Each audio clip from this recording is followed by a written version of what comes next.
Bonjour à toutes et à tous ma team, j'espère que vous allez bien. Aujourd'hui pour cette nouvelle vidéo, on se retrouve pour une nouvelle vidéo exceptionnelle. On va parler du championnat du monde de cyclisme sur route qui s'est déroulé sur le circuit d'Imola en Italie.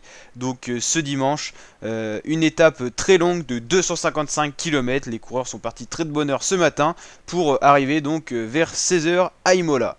On a assisté à vraiment une très belle course. Vous voyez ici le profil d'étape qui était donc le profil du jour pour les coureurs. Donc un profil très vallonné, donc avec un circuit toujours répété, donc on va dire à peu près 8 fois. Et à chaque fois on avait deux ascensions, le Mazzolano et la Cima Galesterina, avec des pourcentages très rudes. La première ascension, il y avait 1 km à plus de 10%, et la deuxième ascension, il y avait 3 km avec des pourcentages très rudes. On montait avec des pentes à plus de 15% à certains endroits. Donc tout simplement exceptionnel. On a assisté donc à plusieurs attaques durant toute la course, une échappée qui s'est formée dès le matin avec notamment Yukiya Arashiro pour le Japon dans l'échappée. Donc il faut savoir que dans le championnat du monde, les coureurs courent pas avec leurs équipes habituelles mais pour leur pays, donc par exemple équipe de France, équipe d'Espagne, ainsi de suite. Donc le Japon était représenté à l'avant, on avait aussi un Mexicain dans l'échappée. L'échappée du jour avec 8 coureurs, ensuite ça a diminué au fur et à mesure des circuits et des ascensions. Finalement cette échappée s'est fait rattraper par le peloton qui a été beaucoup géré notamment par l'équipe de Belgique. On a eu aussi l'Espagne qui a pas mal roulé. Et donc ensuite on a eu l'attaque dans les 40 derniers kilomètres de Tadej Pogačar, le vainqueur du Tour de France 2020, qui est parti tout seul pour la Slovénie.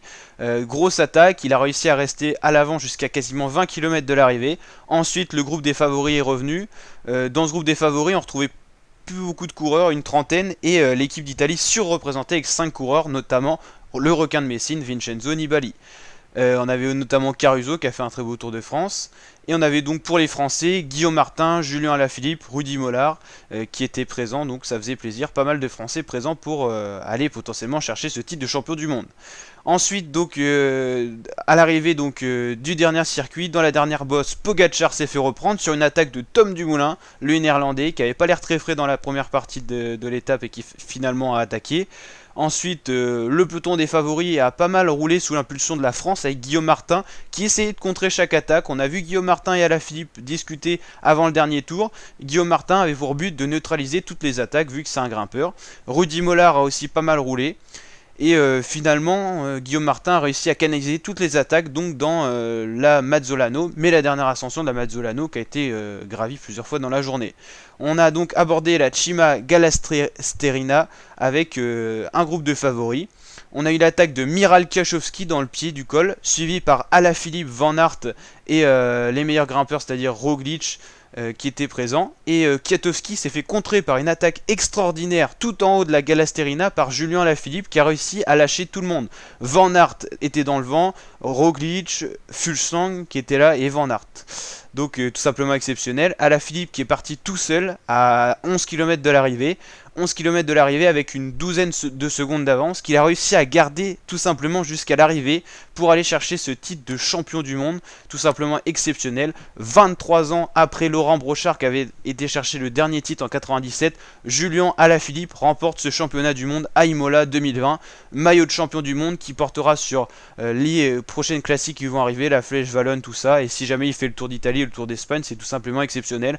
Un Français champion du monde avec vraiment une belle manière en plus, très bien épaulé par Guillaume Martin et Rudy Mollard qu'il faut quand même féliciter, qui ont aidé au succès de Julien Alaphilippe qui s'est fait discret tout au long de l'étape pour vraiment surgir dans la Galesterina. C'est vraiment exceptionnel, donc franchement faut savourer cette victoire pour les Français et c'est vraiment, ça a été du beau sport à voir. Donc voilà. N'hésitez pas à liker la vidéo si elle vous a plu, si ce résumé vous a plu. N'hésitez pas à vous abonner pour suivre d'autres vidéos de ce genre, et notamment les exploits des Français. Bien sûr, il y aura d'autres vidéos sur Julien Alaphilippe, champion du monde. On va voir tout ça sur la chaîne, donc n'hésitez pas à suivre tout ça. On va regarder les podiums, tout ça. On va kiffer ensemble. C'est vrai que ça fait un bout de temps qu'on n'avait pas eu de beaux succès comme ça français. Là, franchement, ça fait plaisir. Faut kiffer, savourer. Donc n'hésitez pas à liker la vidéo si elle vous a plu. Je vous dis à très bientôt pour de nouvelles vidéos. Allez, ciao ma team.